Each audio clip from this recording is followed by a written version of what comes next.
Over the last 7 years, I have tried every kind of marketing you can possibly imagine for my business. And I have determined over that time that direct mail has been by far the most profitable marketing channel I have ever tried. And I've spent over $1 million just testing it out, figuring out what works and figuring out what doesn't. And through that time, I've been able to generate over 100 deals per year in my business using direct mail. And now I've created a very small but very powerful mini course on how I utilize direct mail in my business. It explains everything I do from A to Z, and I've made this available to you absolutely free. That's right, no charge, no obligations.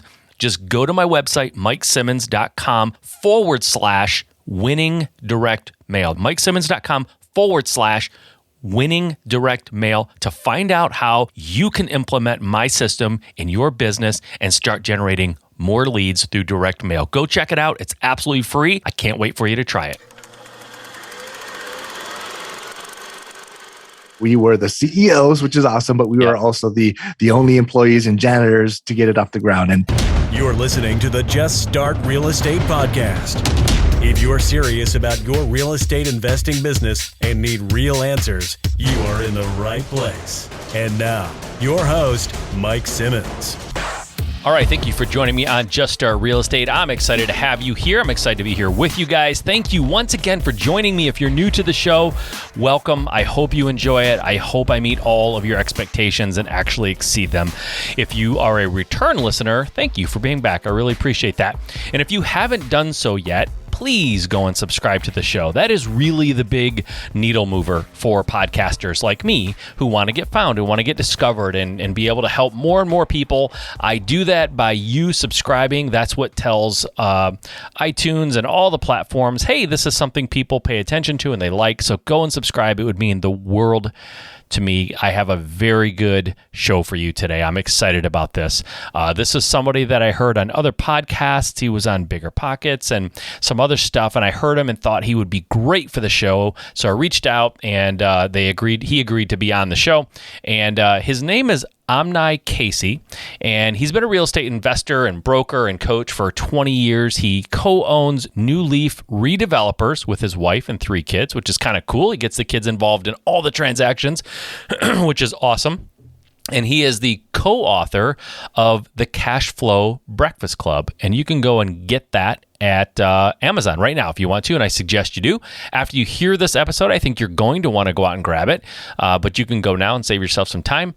And like I said, he's recently been on BiggerPockets and many other shows, and so this guy is awesome, and I had to have him on the show. And it turns out we have a lot of stuff in common, actually, how we got started and kind of some of the early on the fears that we had around telling our friends and family what we were doing is very eerily similar, actually. But I had a ton of fun. This was a fun interview. Lots of gold bombs dropped. Just really, really good stuff that you should be excited for. And I think you will be excited once you've heard this entire episode. So guys, I give you without any further ado, Omni Casey. All right, Omni, I appreciate you being here, man. Thanks for doing this, and thanks for taking time out to be on the show. Happy to be here, Mike. Thank you for having me. Yeah, I'm psyched to have you. And I'd love to just start. I know this is a little cliche with interview shows, but I think it's important to do that we give the audience some sense of who you are and where you've been, so they have a sense of whether or not they should be listening to you. And it's spoiler alert, you should be listening to him, but I'm going to let you guys choose for yourself by kind of backing up and letting people know what you're all about. I love it. And before I do that, Mike, I just got to say I'm a big fan of your podcast, big fan of the content you put out. Appreciate everything you do for the community.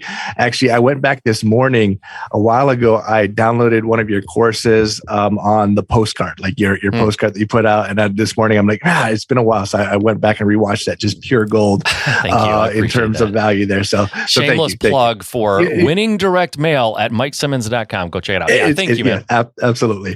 But me, I'm from Hawaii originally, born and raised in the islands, Oahu. Started my real estate investing career in Waikiki. I became a broker, a real estate agent as well, shortly after that. And then I relocated about 10, maybe 11 years ago to the East Coast where my wife is from. And we are investing all over. So I, didn't kind of grew up knowing I wanted to be a real estate investor, but I knew I wanted to be an entrepreneur, very entrepreneurial family. Dad had a few companies in construction and roofing and waterproofing. And I just realized that I needed to run a business. And I ran a few businesses prior to getting into real estate. And really just Rich Dad, Poor Dad. Many people kind of start there, read the book, and the aha moment of, all right, I need to understand real estate. I need to go down that path, sought out mentors, sought out coaches and masterminds, and went down that path. And I've been addicted to it ever since. So this the only thing that I've been doing is pouring myself into real estate, both as the investing side and the brokerage side for the last 20 years or so. Got it. Okay. My first question that leaped into my brain when you started talking, you kind of answered it. So it sort of took a little of my thunder away. But my wife and I went on our honeymoon to Hawaii. We were in Maui, Kaanapali Beach to be specific. And it is heaven on earth to me. It is the most desirable place. And I've been a lot of places, a lot of traveling, and Maui, Kaanapali Beach is like paradise. I was going to say, why in heaven's name are you not still in Hawaii? But I get it. Your wife is from the East Coast. Okay, say no more. I got it. So that makes sense. So you had a couple of businesses before you got into real estate. What were they, if you don't mind my asking? Sure. I'm a serial entrepreneur myself. So me and a few buddies, while we were still in college, decided we wanted to get into retail. So we opened up a retail store at the mall, Ala Moana Shopping Center, and we sold just stuff, belt buckles and clothing. And we had an energy drink at one point. We were teenagers, right? So we're like, whatever we can sell. And, we were the CEOs, which is awesome, but we were also the only employees and janitors to get it off the ground. And, I cut my teeth on actual business operations through that, then quickly realized I hated retail, and I kind of sold my shares to our partner and got out, transitioned away from that. But I've been in vending machines. I've owned a cash ATM business as well. Okay. And then now affiliate businesses associated with real estate as well. But once again, my real estate investing is by far my main business, and I currently run about 100 agent brokerage office as well. I co-lead that in Northern Virginia area. Got it. All right. I'm going to annoyingly go back one more time to your past because I'm just curious. It seems like, and maybe this is just my feed, I don't know, but it seems like there's a lot of like a resurgence or a new awareness and enthusiasm around vending machines. I don't know if it's just my social media feed that's getting this, but was that a profitable business? Was it good? Is it something that makes sense? It was. I'll tell you, best employees I've ever had are machines. But you need people to go service those machines as well. And then the ATM business, obviously prior to the boom of credit cards, was a very profitable business. And this is back in Hawaii, and there's still some mom and pop shops that are hesitant to have credit cards for whatever reason, whether it's they don't want to report or I don't know why, right? For you to put a machine in their operation made a lot of sense for them, and it was profitable. So Right now, I don't know if that makes sense, but yes, I do see as well on my feed more and more resurgence of that. Yeah, it's crazy. So you got into real estate. Did you get into real estate? I'm guessing. I think I'm right about this. I could be wrong, but did you get in as a realtor / broker? Is that like how you broke in the retail side, or no? No, I got into as an investor first. As an investor, knew nothing about real estate, but I'm like, I read the book. I'm like, I got to get into this. And so I started asking around. I actually was working at a surf shop. I sold surfboards, and that's where I came from. And I understood business, loved business, and was looking just for someone in that investing space. And actually someone I sold a surfboard to was a real estate investor. And I said, hey, I want to tag along. I want to help you. And I just basically kind of wedged my way into his life. Didn't say, will you be my mentor? I just said, I just want to add value and help and figure out. And he was okay with that. And so got my experience helping out, doing a lot of the grunt work of an experienced investor until I had enough experience and a little bit of money to actually start investing myself. It wasn't until probably year 2 that I actually looked at getting my license. Back then, when there wasn't as much information on the internet there is today. So the flow of information was impeded by the skill level of my contact, which was my agent. And it's hard to find an agent that knows how to help an investor. Totally. And I didn't have that agent, and I'm not saying it wasn't a great agent. It just wasn't the right agent. I was related to the agent, so I can say that. But so I got my license because it allowed me to remove one step at the time that was a roadblock for me. I got it. And I love that. I am not an agent. I never have been. And when people ask me if they should be an agent or not, my answer is usually this. You need access to the MLS. You need to be able to evaluate properties using the MLS. It's the best tool in the world, with all due respect to these third-party software. You need access. So if you can't get that through charisma and just schmoozing, you better become an agent. So whatever it takes, right? The guy that you that you wedged into his life, 2 questions. Number one, what kind of real estate did he do? What was he doing as an investor? Mostly multifamily, a little bit of residential, but mostly multifamily, and then some commercial as well. So he's a pretty significant investor. Okay. Which gave me kind of like the kind of runway. I had to start very, very low. He actually backtracked and started doing smaller deals so that I can be more involved in some of the single condo investments. Really? As a mentor. So really, really awesome. Cool. Start out there. Yeah. All right. So this is really key, and this is something that I think is really colossally screwed up by a lot of people. Number one, a lot of people are just not willing to look for a mentor. They think they can just figure it out. With all due respect to the fact that there wasn't a lot of internet information back when you were doing this, I get that. And now it's like there's almost as big a problem. It's just the opposite end of the spectrum. There's so much information and it's not all quality, right? And so going on the internet, it's out there, but it's like saying, hey, there's a needle in that haystack. Go find it. Yeah, it's in there, but you got to go through a lot of stuff that's not great. So the question I have for you is, you were selling surfboards. This guy came in presumably to buy a surfboard. No reason in the world for him to listen or care about you. What did you, let's get a little bit specific. What did you do? What did you say? How did you make this something that he would, because he took time out to do this. He actually backtracked and did some stuff that was not really in his main focus to try to give you a chance to see what's happening. Why would someone do this for you? What did you do on your end to make this something he was willing to do? Yeah, I love that question. And as you know, not everyone's willing to share their time, right? And I came across people that were not, but I found more often than not, the ones that have made it, at some point, they're looking for their next purpose, and their next purpose is often giving back. And I think I lucked out at the right moment. He's ready to do that.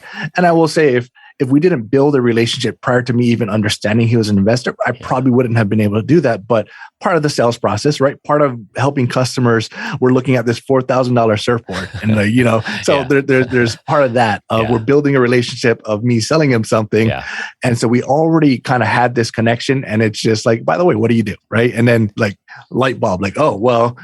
Once we get this board in the water, we're going to be talking about something else. And, so it kind of went down like that path. But it is relationships. It is building that connection. And I will say, finding not everyone is in a place. Not everyone is in a place where they can do that or even should be a mentor. It's finding them at the right place, right time. And when they're ready to kind of pour back into the next generation, those are the ones that are really. What kinds of things did you do for him to give it? I mean, I don't want to put words in your mouth, but did you offer any value at all? Or was it just, please teach me, please take me, please talk to me? Or did you offer up something back? And even if it's just legwork or, whatever, what did you do as to give him some value? I would like to think I did offer value. So I grew up in a heavy construction background. My dad owned a few construction roofing companies. And so I had very hands-on knowledge of how to do things. And he wasn't that way. And so I said, hey, tell me what you're working on right now. He's working on a renovation project. And he's telling me about a contractor that didn't show up. And I said, I could do that. hey, I can come out tomorrow. I can do that. Like, it's like fix a faucet or something. Yeah. And so I literally just volunteered to go do something for him. That's huge. Yeah, minor.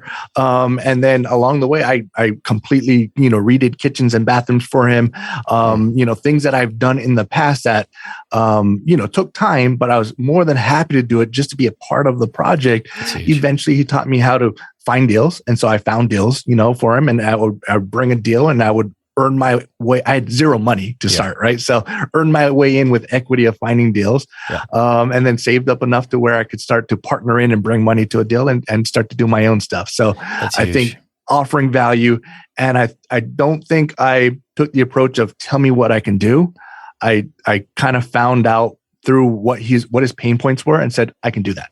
Guys, if you're, first of all, that what you just said is worth this entire time that you've taken to listen to this episode. If you're listening now, I don't want you to turn it off because I suspect there's more to come, but that is so big, right? I was just listening to something recently. It was a podcast that I just recently found, and it was like this billionaire or somebody talking about building his business or whatever.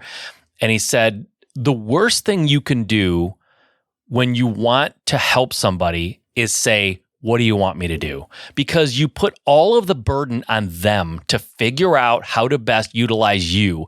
But you just said you took it upon yourself to find out where you could insert yourself to be helpful. That is, as an entrepreneur myself, and I'm sure you would agree, when someone comes to you and says, what can I do? How can I help? It sounds on the surface like they are being super, super, helpful to you, but it's not. It's not. When you have someone who's busy and they have a lot of things going on, a million things going on in their head, and then you give them this, like, how do you want to use me? What do you want me to do? It's like, I don't know. What can you do, right? And so you went and fixed a faucet, leaky sinks, whatever. Like, you just did whatever to do and built that up into more and more things. That is so huge. Because that leaky faucet or whatever it was, changing out something, that is a pain point for that person, and it's not necessarily worth their time to go and do it themselves, but it absolutely has to be done. And it's a pain point that you erased for that person, and that is so big. But like you said, figuring out what you could do instead of asking what you could do, that's pure gold, and it's not understood by a lot of people. I love that, because I get that question, as you probably do as well. Like, people that we coach and we mentor, we want to help, we want to give back. People always ask, what can I do? And I always think that's nice. It's great to offer that. Yeah. But it is a job for me to figure out what in my operation is, and it ultimately means thank you for offering, but nothing comes of it. Yeah, of course. It feels to the entrepreneur or to the business owner or whatever, it just feels like another task that you just got, given. So I love that, man. It's great. So you found this person, you start working for them, helping them, you start investing in these things. Ultimately, over the next several years, were you more in the single family world, the multifamily world? What kind of real estate ultimately, once you started really diving in and doing some significant things, where was that? What did you do? Yeah. So a lot of condos in Waikiki. So we're heavy on the condo side, a little bit on the single family side. And then once I had enough money to start doing my own investments and really wanting to branch out on my own and do my own things, I couldn't really afford anything in Hawaii on my own. And so I had to find other markets, and I started to invest, in single families and duplexes throughout the United States in markets that, met my budget. What year are we talking? What year was this when you started branching off? It's about 20 years ago. So this is about 2 years in. 2 years in, so maybe about 18 years ago now, branching off and finding just markets that I could that were under $200,000, under $150,000 for a single family home, and I'm embarrassed on how many markets I've tested and how many markets I've bought one property and never did anything else in those areas. Yeah. Not the way I would tell anyone to do it, but I think I was more along the lines of action, right? Just figure it out, action. Have I bought properties that I would not buy today? Absolutely. Yeah. I have.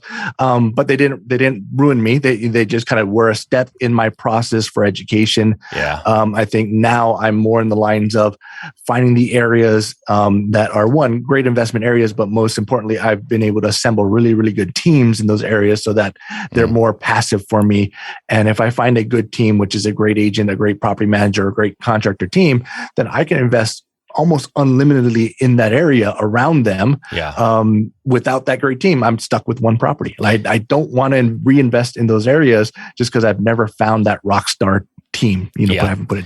Well, you said you wouldn't suggest that anyone just start buying properties in these areas one-offs and then not, but it's called failing forward. Like, you were failing forward. You were taking action, because the person who sits and analyzes the market for 20 years and never buys one, they never bought a bad property, but they also never got started, right? So I'm always applauding people who take action, even if it's a little bit messy. I just think action is the common denominator between every successful person I've ever met, ever. In any industry, or it's just they take action. They don't wait around for everything to be perfect, which kind of leads me. So, okay, I'm getting ahead of myself because I'm excited to talk to you about some other stuff too. But so you started condos in Hawaii area. You started branching off. Where are you, unless this is like proprietary, but I don't think, knowing about enough about you by now, where do you like to invest? What markets do you don't necessarily have, I don't care if you say the city or not, but like, where in the United States are you interested in investing? Yeah, I'm still open to most areas. I look at opportunities everywhere. I would say the last few years, I've made an intentional effort to start investing where I move. So I'm in Northern Virginia now, just outside of DC. Mm-hmm. We're kind of right on the border of DC, Maryland, Virginia, West Virginia. We've got North Carolina, all within a couple hours distance. And I wasn't doing a lot in this area prior to 5 years ago. Okay. Just a few. I intentionally started to invest in this area a lot more for one reason, so I can get my kids involved. I got 3 young kids. 13 is my oldest, my daughter's 9, and my youngest is 7. And they're at the age of, we're educating them on paper about these properties that they've never seen. And I said, this would just be such a much better education if I could just drive them by, if I could just point to, get them involved in a project somehow. And so a lot of what I've done over the last 5 years is in this area within a 2 to 4 hour radius. I love that. Good. Is it single family stuff? Most of it is small multifamily now. Small multifamily. Okay, great. Okay, so why go from single family to small multi? What was the reason for that? So my education to them is heavily cash flow based. We flip a few properties a year, but we're not flippers. And they're involved in that. They love that. We wholesale a few properties a year, but we're not wholesalers. But we are heavily based in long-term cash flow of, if we buy this property and the value drops tomorrow, we're still okay. We bought it for cash flow because the cash flow is not going to drop. It's going to continue to go up. And I'm not saying that's the only way to invest or even the best way to invest. I'm just saying that's what I want to teach them. And that's what we focus on. And so when you're focused on cash flow, once you get into the 2 to 4 units, it scales up much quicker. We do have commercial properties as well, above 4 units. That gets into commercial financing of 5 and above. It's just a little trickier. It's not a set it and forget it forever. It's a set it and we got to revisit this in 5 to 7 years because of the way the debt's structured. Yes, 100%. So how do you find these small multifamilies? And I want to ask you also, is there any part of that? It sort of feels like those small multifamily, those 2 to 5 units or 2 to 4 units, it kind of falls into no man's land. It certainly isn't a single family. And a lot of multifamily people want to go bigger than that, right? So I know a lot of people in multifamily, and they're like, if it's not 50 units, I'm not doing it, right? So you have this in-between area that probably isn't as competitive, I would guess, but you tell me. You're exactly right. I think it is we're not competing against institutions by any means. It's your average first-time home buyer is not looking for a duplex. I will say the talk about house hacking over the last few years, now you have more and more savvy buyers that want to live and live in a duplex. And so you have that competition, and that's good to see. But yes, less competition in general. I would say what we deal source wise over my career has completely shifted from us going out sourcing deals ourselves to now we rely heavily on wholesalers. We rely heavily on, I run an office with 100 agents that I teach to be investors. So there's a benefit to that. They go find me deals as well. And early on in my career, when people ask me, should I become an agent? The answer is probably not really, unless you want to make money as an agent, because although I'm licensed in 5 states, I don't represent myself. I don't save any money. And early on, I thought, oh, that'd be cool. I could earn a little money or save a little money. But that became a hindrance for me because other agents saw me as, I'm not going to tell him about this deal because if he buys it, I'm not getting paid. And so I quickly had to realize that I had to make sure that all of my brokers, all of my partners, all of my wholesalers, they understood how much I wanted them to get paid. I want them to get paid well. Now, I'm not going to buy the deal if I can't pay you well and it makes sense for me. So I might not buy the deal, but I'm never going to try and cut you down on your commission. And so I started telling everyone that whatever the average commission was at the time, I paid like 1% more. Like I would actually pay above market to the point where it was more beneficial. It was easier for an agent to bring me a deal for a listing that they were trying to get because they got paid more by selling it to me off market than actually signing a listing agreement with that seller that was trying to beat them down on the commission, right? And so it didn't always work numbers wise, but they brought me deals and I was known as a guy that just paid well, whether you're an agent or a wholesaler. And then over the last few years, as I've started to establish myself with various property managers in certain areas, I told them, all right, this is my first property with you, or you got 5 properties with me, whatever. I want to become your number one client. What does that take? And there's a number, right? It might be 50 properties with them. It might be 100, whatever it is. And say, I'm committed to, if one, we have the right communication and you help me maintain profitable investments. And this is my definition of what that means. If you help me do that, I will continue to buy everything that makes sense in this area. And if any of your clients are looking to exit, anyone that you manage right now, 2 properties, 10 properties, 20 properties for, at some point, people look to exit for various reasons. They're looking to move up, they're looking to move down, or they're looking to get out because they're just tired. Bring it to me and I'll buy that portfolio. And so we had a goal to buy 52 properties last year. We only end up closing on 46, which is our biggest year ever. We set a big goal, but the reality is, that was several big portfolios is really what it came down to. And so we buy the entire portfolio from the landlord. It gives them the ability to exit at one time. So they're willing to give it at a fair price or discount because of instead of 2 years, this is done in 1 month, right? And so it makes it easier. Also, most landlords we deal with, let's say the properties have been paid off, but at some point they cross-collateralized the loan and it made it difficult for them to sell it one at a time. Not to say they couldn't, it just made it difficult for them to do that. So we were able to buy it at once and then usually a cash purchase. And then we refinance and we do the burst strategy on everything that we can to kind of reposition financing wise. The ones that we don't like, that don't fit our portfolio, we don't keep a lot of single family homes anymore. We fix it up and sell it, or we wholesale it off and we keep the ones that we like. Love it. I love that. So are most of these happening in your local market then? This 46 properties? Okay. So your goal then, if I'm doing this properly, and I think I am, 52 properties was one a week. You want to buy one property a week.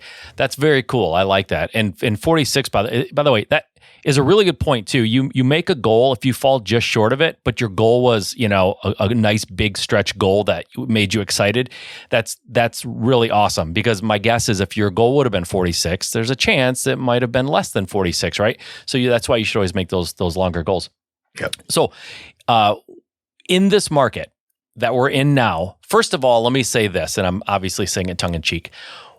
You bought 46 properties last year. We're in a very, very strong seller's market. Prices are high. Huge mistake, right? Huge mistake to buy in this market. It's huge. You have to wait for the market to crash, man. Regretting every decision I made last year. Oh my gosh. You're I can't believe what a bad decision that was. I'm just kidding. But I get this a lot. Should I wait? I just got asked this last night on a Q&A I did. Somebody said, I want to start building a portfolio, but I think I need to wait until the market crashes. It frustrates me, right? Why are you going strong? This is the best year you've ever had, or I should say the most amount of property you've ever bought in a year. Why? Why in such a high appreciating market right now that we're in? Why would you do that? One, I think I was getting a little stagnant and bored. We typically do 5 to 15 a year, depending on it, but we had no real structure. When I say we, it's me and my wife. It's a very small family company and my 3 kids. And I really wanted to set a goal to figure out what our limit was. And I started a real estate meetup, and I started, coaching and helping people, in the area. And the number one complaint is there's no deals. There's nothing out there. And I just want to say, well, there's deals, right? Yeah, there's deals. And so I really want to prove to the community that it's possible. Just go out and do it. And I'd say, as people start to wonder, as people start to be nervous about buying, that's always when I go all in. That's always if there's a month or 2 month pause in the market, I am making offers during that period because real estate does not let me down in my strategy of holding long term. Yeah. Now, if my strategy was a quick fix and flip or quick equity, then I have to time the market, right? And I, like I said, I fix and flip several properties a year, but I'm not a flipper. Yeah. If my main strategy is buy and hold and never sell, which that's my strategy, I can make it work in any market. Got it. I love that. So what is the plan long term then for you? What are you looking to do over the next 5 to 10 years? Yeah, everything I do right now, I'm trying to just use as education for my kids. And so I'm at a point where my wife asks me this almost every time, like, do we need any more properties? No, we don't need any more properties, but I want to buy. I'm addicted to buying real estate. Yeah. So I'm in a interesting spot where deals come my way and I try to feed it to my agents that I coach because I'm helping them become investors as well, or just local investors and send it their way as well. And then if they don't buy it, then I make an offer and I buy it. So a lot of coaching. I'll probably hold out for bigger and bigger deals. So fewer transactions, but bigger, like 25 property portfolios, 30 property portfolios, getting into some of the things that are stretching my comfort zone a little bit. Fewer of the one-off transactions would be my guess. And I was sitting there with someone just this morning, a 30-something-year-old, new investor that's been on the sidelines for 3 years and kicking himself for not buying something last year, kicking himself for not buying something the year before. And we're looking at this property. It's in Charlottesville, Virginia, just like 3 hours from us. And it's a duplex. And all right, it's in the mid threes. It's a value add duplex. And it's not an amazing cash flow. We're running the numbers though. And after everything's said and done, it probably cash flows about $500 a month or so, right? Okay. After paying property manager and reserves. And that's decent, but he's looking at what it used to cash flow at a 3.5% interest rate, right? It used to cash flow a lot more. And he's like, I don't know if that makes sense. So he's kind of holding out for the exact same conversation. Should I wait? I'm like, well, the prices are going up. And so what I like is to kind of reverse engineer the math. And I get accused of talking about math a lot. And some people drone out when they hear math, but I think math kind of gives us some freedom of understanding that. So this particular person still has a day job. Let's call it $50,000 a year, maybe somewhere in the $50,000 to $60,000 a year day job, has not bought any real estate yet. And so we're talking about this one investment, his first investment that would be $500 a month, not enough to retire on, not enough to be financially free. But if you re-engineer the numbers, and I have the math here just from my work exercise with him, basically $50,000 a year turns into $25 an hour, roughly, right? And so if you say $500 a month divided by $25 an hour, he's buying with that 20 hours a month, or 2.5 days a month of freedom. Wow. That's it. One property, 2.5 days of freedom. That's awesome. We extrapolated that out over 10 years. It turned into every 10 years that one property was buying him 1 full year of freedom. Wow. That's it. That's a cool way of looking at it. Yeah, a cool way of looking at it. Sure, 500 is not going to make you financially free, but it is a stepping stone to get there, or even partially financially free. You got to start somewhere. Yep. And sure, it's not the $1,000 a month that you're hoping for, or $2,000, whatever, but just take that step and it gets you a little bit closer to what the end goal is for whatever your goal is. I love that. Now, speaking of getting out of your comfort zone, I don't know for sure if this was the first book you've written, but you just recently wrote a book and released it. It's called The Cash Flow Breakfast Club. It's over your shoulder. I'm actually reading it over your shoulder. Was that your first book, and why did you do it? I've written a book too, and I know what is involved.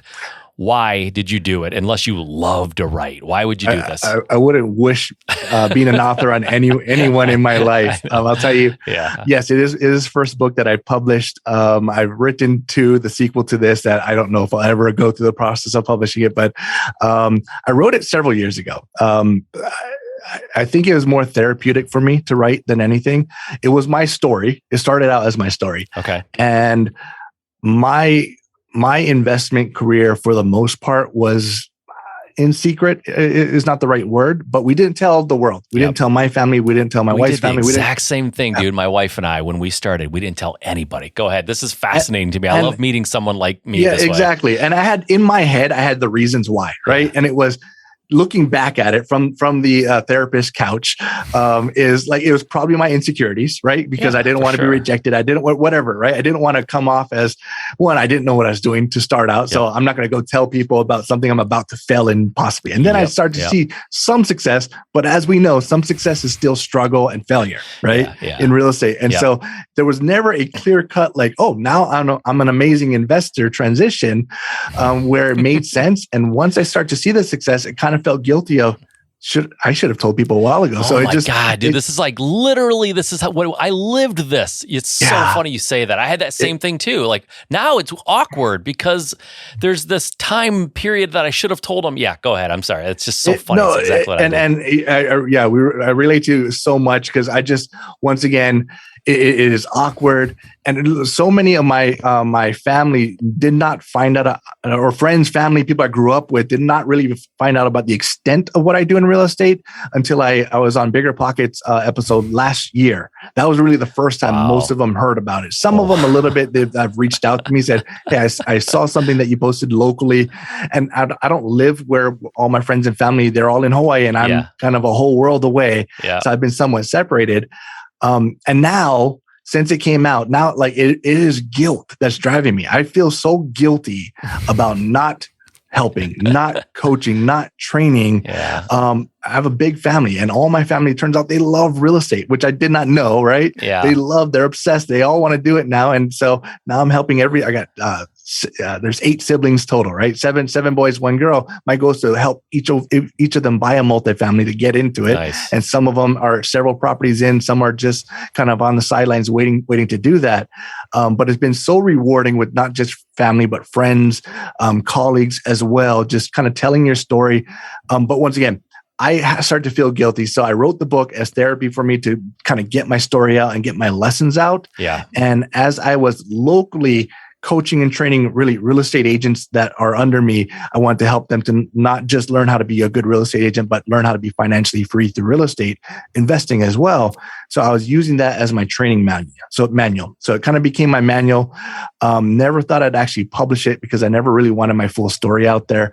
My wife last year said, all right, well, it's ridiculous. You wrote this full book. We might as well go through the process of publishing it. And she helped me revamp it into a fictional story. It's still like 95% my story. Yeah. But it's easier for me to tell in this fictional character that happened to be growing up in Hawaii, that happened to get into real estate investing and become a real estate agent and go through so many things and actual transactions that I went through or people that I've coached went through. And then once I had that mind shift, I'm like, all right, this is easier for me to tell my story and kind of put it out there. And so the book finally got published, last week, really on my birthday, which was a surprise 3 years later. Nice. And we're excited about that. Nice. But it really is the steps that I went through to become financially free through real estate, the steps that I have helped many people coaching wise, very, very plain steps, right? Like it's save up money. It is buy investment real estate, buy cash flow real estate. Don't waste that money. Go use that to go buy more real estate, eventually get into diversifying, but doing that at the right time. So it's through a power parable format, but there's some pretty good steps in there to help anyone that's interested in real estate.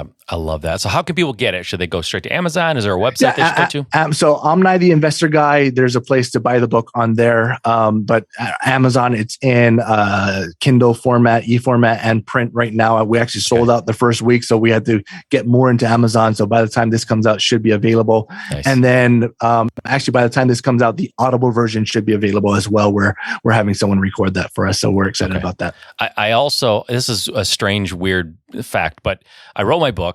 I decided not to do the Audible thing myself. But then last year I had a close friend of mine write a book and he asked me if I would narrate it, if I would do the Audible. And I didn't even want to do my own because I thought this is going to be awful. And I was right. It's awful. It's not fun recording the audible version of your book. Sure. But I did it for somebody else's book, which is crazy. But it also made me really realize how hard that is. So you're smart to have somebody else do it. It's not a lot of fun. But congratulations, by the way, on the book coming out. And also happy birthday a few days ago. That's great. Last week. Thank you. Guys, go and grab that book. What do you tell people now? I know you do coach and mentor people. What is your advice for folks who are getting in? I know it's cash flow and reinvest that money, which is huge because I know a lot of people who make a little bit of money in real estate and next thing you know, they have a boat or they're going on some crazy vacation. And I did the same thing. I mean, I reinvested like crazy for a number of years. But what is like, if someone comes to you and says, it's 2022, interest rates are going up, prices are still sky high, like, what do I do? I don't know what to do in this market. I feel intimidated. How do I get started? Yeah. And like that happens like 3 or 4 times a week to probably most experienced investors, right? How do I get started? And the answer is probably different for everyone. Do you have some capital to invest? And then there's a strategy for that. Do you have time to invest? And there's a strategy for that. Do you have some experience that you're bringing to the table? You have to bring one of those 3 things to the table. Thank you. If not, it's very, very hard, right? Yep. Someone comes to me and says, I got no money. I got no experience and I really don't have any time. I know. No, what do I do? I'm like, you go to your day job, right? Yeah, or go quit, and now you have time, or go earn some more money, and now you have. So you need one of those, so true. And the willing to hustle, along those lines. And so as long as you have one of those, will put you into a category, a path of. And I like to chunk. I used to do 10-year plans because that's where I set my life in 10 years. Like I reinvented myself every 10 years, or I tried to reinvent myself every 10 years and really wanted to be able to fire myself from whatever I was doing, become hopefully successful at that, and then hopefully it's passive by that point, and then take on a new venture. And so that's where I went from being a successful real estate agent to getting into the broker, the coaching side of things, and getting into, bigger things, hopefully every 10 years. Now I'm saying, I wish I did it every 5 years, because just reinventing yourself, retiring every 5 years from what you're doing, to really push for the next thing, really is what it is. So if someone's saying, all right, for the next 5 years, I'm going to commit to a plan, and it's going to be a very basic plan, and it's buying 1 property a year or 2 properties a year or flipping 3, whatever it is, right? Commit to that and then reevaluate it, because too many people say, I'm going to become a flipper or a wholesaler or a cash flow buyer, and I'm going to do that for the rest of my life. And you kind of get sucked into, it's not financial freedom. That's just another job, another business. You need to see the end goal, plan for profitability or passiveness of whatever you're doing by that time frame, so that you can reevaluate and say, now I have passive income. Now, how do I scale my wealth? Now, how do I take bigger risks, maybe bigger rewards, now that I can afford to do that? And so setting that up in 5 years is kind of what I tell everyone to do now. I like that. When you said you reinvent yourself every 10 years, my brain immediately said, I need less. I couldn't do that. I know I will not stay on one course for 10 years. I'll never do it. So 5 does sound like a good number. And I like what you said too, money, time, or experience. And you have to have something. You can't come to somebody like Omni or me or anybody who you want to get advice from and say, I have no time, no money, nothing.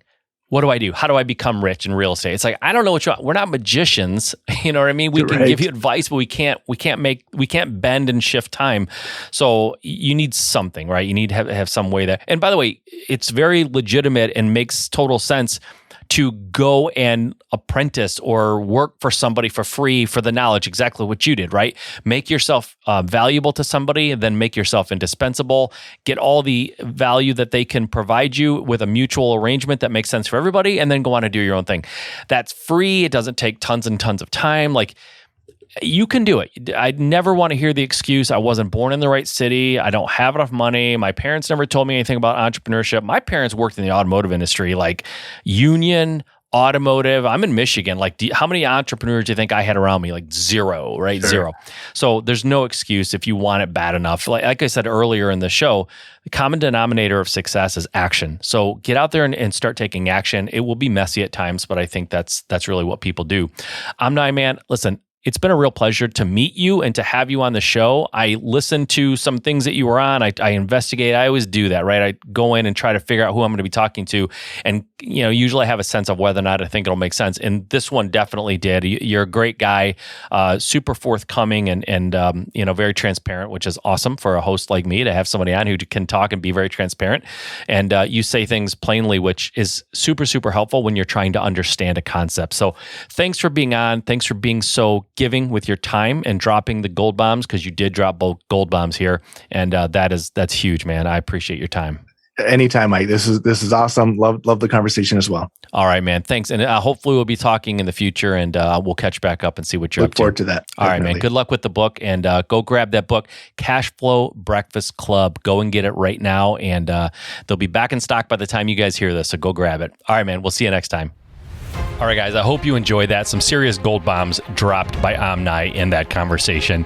Lots of great stuff to take away. Hopefully you enjoyed it. Hopefully you really took to heart some of that stuff that I said, was probably the gold of the show. And there was a few times I said that. So it might be another one to listen to again and again to kind of extract that gold time and time again. But either way, guys, if you're listening to anything, even my podcast, if you're listening to it again and again, do it while you're out doing business, getting deals, signing contracts, selling houses. Like, don't sit at home and listen to this stuff.